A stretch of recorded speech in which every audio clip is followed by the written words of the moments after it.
What if everything you've been told about ego is a lie? In a world obsessed with humility, peace, and letting go, BlueLock dares to say the opposite. It doesn't preach harmony.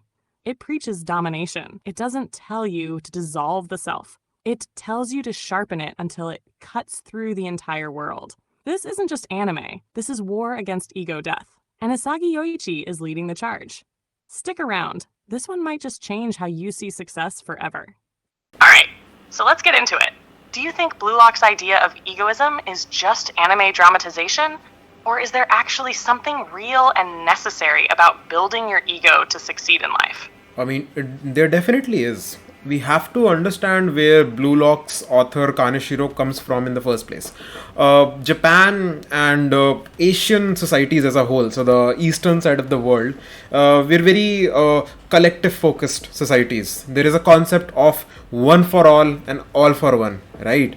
You behave in a certain way for the family, and the family behaves in a certain way for the society, and that society functions in a certain way for the country or whatever. But the point is, at the end of the day, whatever you do, your individual responsibilities are not individual in nature. Those are always interlinked with other people and other people in your life, and that creates a society in which every action that you do, whether you, even when you're picking your own damn career, even then it is all about how that is going to affect everything, right? When I first picked my degree in literature, my parents were not as supportive of it. I mean, my parents are amazingly supportive when it comes down to Indian households, but even they were a bit taken aback, because at the end of the day, you have to take a degree which earns you money. And the reason they want a degree that earns you money is not because they want me to have a great future, is because they're thinking about the eventual family that I'm going to have, right? The spouse that I'm going to marry, the kids that I'm going to have. And this is the kind of thought that is there in Eastern countries as a whole.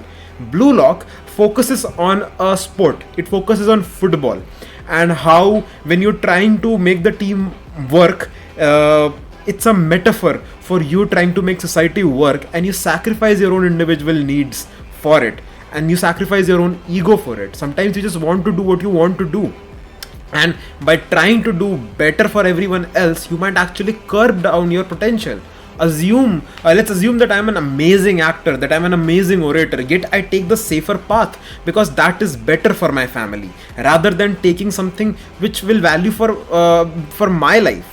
It doesn't matter whether the odds of success are more in the safer path, but the point is that if I chose something for myself, that ability itself is a power, and that egoism in choosing for yourself is motivated by trying to live life for yourself. And that is what BlueLock ultimately preaches. It says that you need to embrace that. Only then can you truly become successful. No business owner became an amazing business owner because they took the easy way out, because they took the societal way out. They did not become successful because they took the collective way out of it.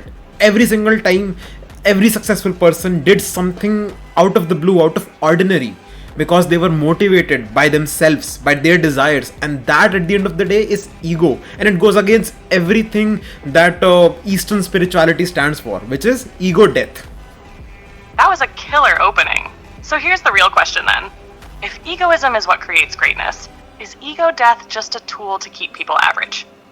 Or is there still some merit in letting go of the self, even if it costs you potential? I think at the end of the day, there is a reason that the concept of ego death even evolved. It's not just about a collective society that it evolved. Ego death is what allows you to settle with mediocrity.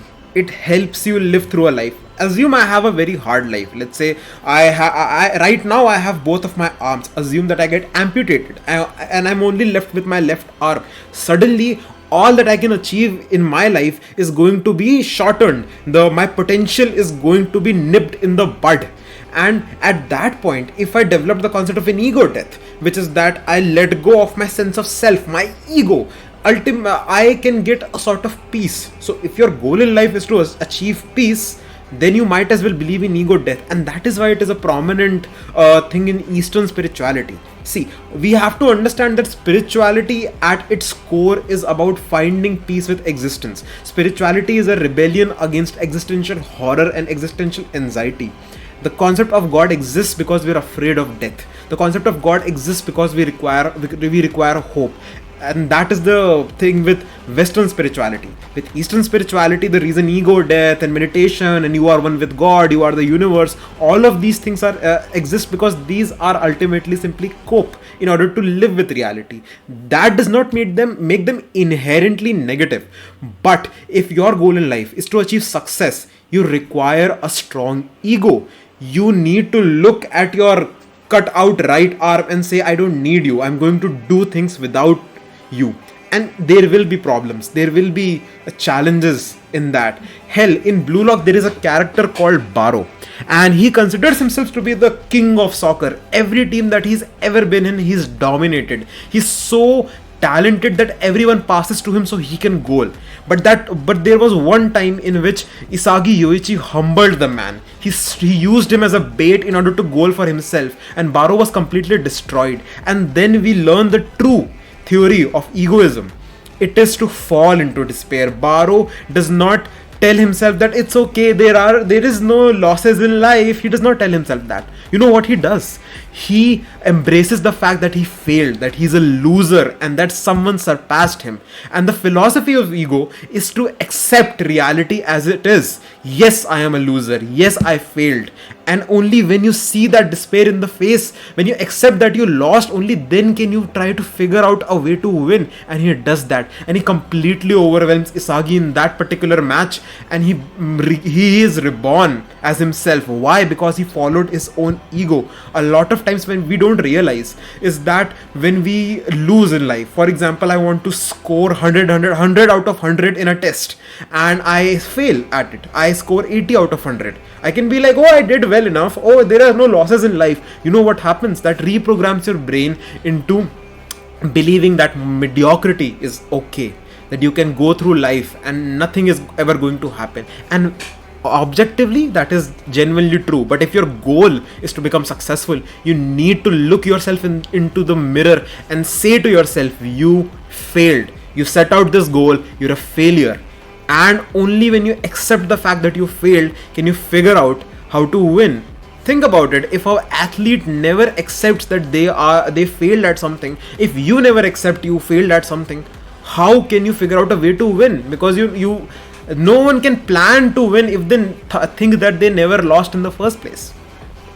That's such a clean contrast. Ego death as a coping mechanism and egoism as a fuel source. I like how you framed it.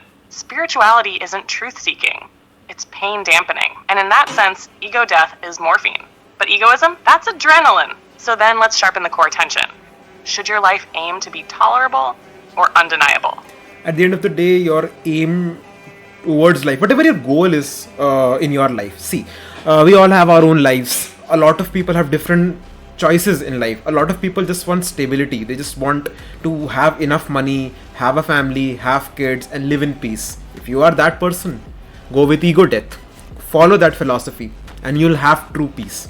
But if you're someone who wants nothing more than life but to leave a legacy, to succeed, and to become undeniable that you existed, that you lived, then follow your ego, follow your passion, believe in yourself, and not in a motivational sort of way. Spit in your own face if you fail.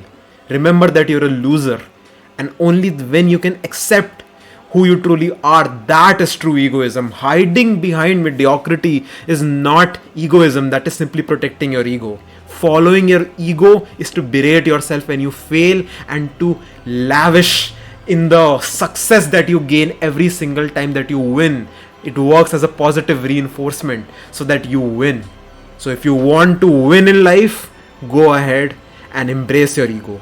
But if you want to have a peaceful life, what you can do is simply follow your ego death. So at the end of the day, it is your choice. Which path will you take? What will you decide your life to be? And whatever that is, follow that path.